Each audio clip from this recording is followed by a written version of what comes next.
Diktator adalah seorang pemimpin negara yang memerintah secara otoriter dan menindas rakyatnya. Padahal di sisi lain, kediktatoran dalam artian pemerintahan yang kuat sedikit banyak ada manfaatnya. Dalam sejarah, ada sejumlah penguasa yang memiliki karakter diktator, tetapi membuat kebijakan populis demi kepentingan banyak orang. Berikut sejumlah tokoh diktator murah hati di dunia. Mustafa Kemal Atatürk, Turki. Mustafa Kemal Atatürk memulai karir militernya sebagai komandan divisi ke-19 di pasukan Ottoman. Setelah melalui perjuangan panjang, Mustafa mendirikan Republik Turki dengan dirinya sebagai presiden pertama negara itu. Secara teknis presiden, tingkat kendali Mustafa memberinya status diktator. Langkah pertama sebagai presiden adalah memodernisasi dan mensekulerkan negara dengan konstitusi yang memisahkan pemerintah dari agama. Ia membebaskan perempuan dan industri bangsa, membangun jaringan kereta api dan pabrik milik negara. Tapi beberapa kebijakannya tidak disukai, terutama sekularisme negara. Sebagian besar ia membebaskan rakyat dan memajukan bangsanya. Simón Bolívar, Venezuela. Simón Bolívar adalah seorang pembebas, mungkin yang paling terkenal dari tanah kelahirannya, Venezuela. Namun bukan Venezuela tempat dia menjadi diktator, melainkan Peru. Bolívar meluncurkan beberapa kampanye untuk membebaskan Venezuela dari kontrol kerajaan Spanyol, dan pada upaya ketiganya berhasil. Ia terus bekerja melawan kaum royalis di Amerika Selatan yang mengarah kekuasaan atas Peru.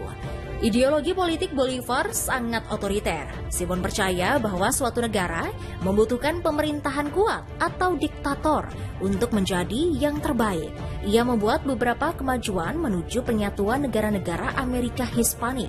Simón membantu menyusun dan telah menandatangani perjanjian antara Kolombia, Peru, Meksiko, dan provinsi-provinsi serikat di Amerika Tengah.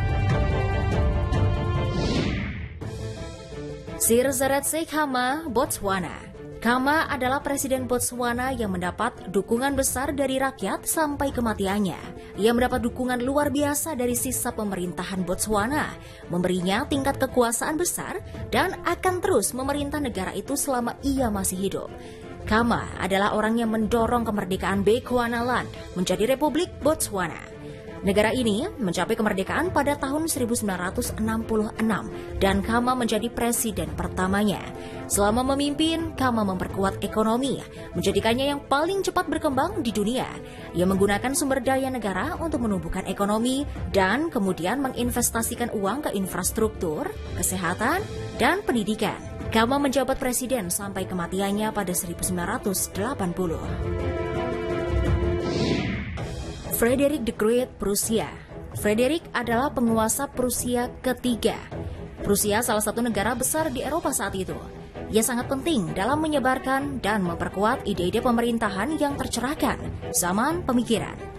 Ia toleran secara agama dan percaya pada pentingnya negara atas kepentingan pribadi atau dinasti. Frederick memperbaiki dan membakukan sistem peradilan Prusia, termasuk melarang penyiksaan. Ia meliberalisasi kontrol pers dan meremajakan karya ilmiah Akademi Berlin.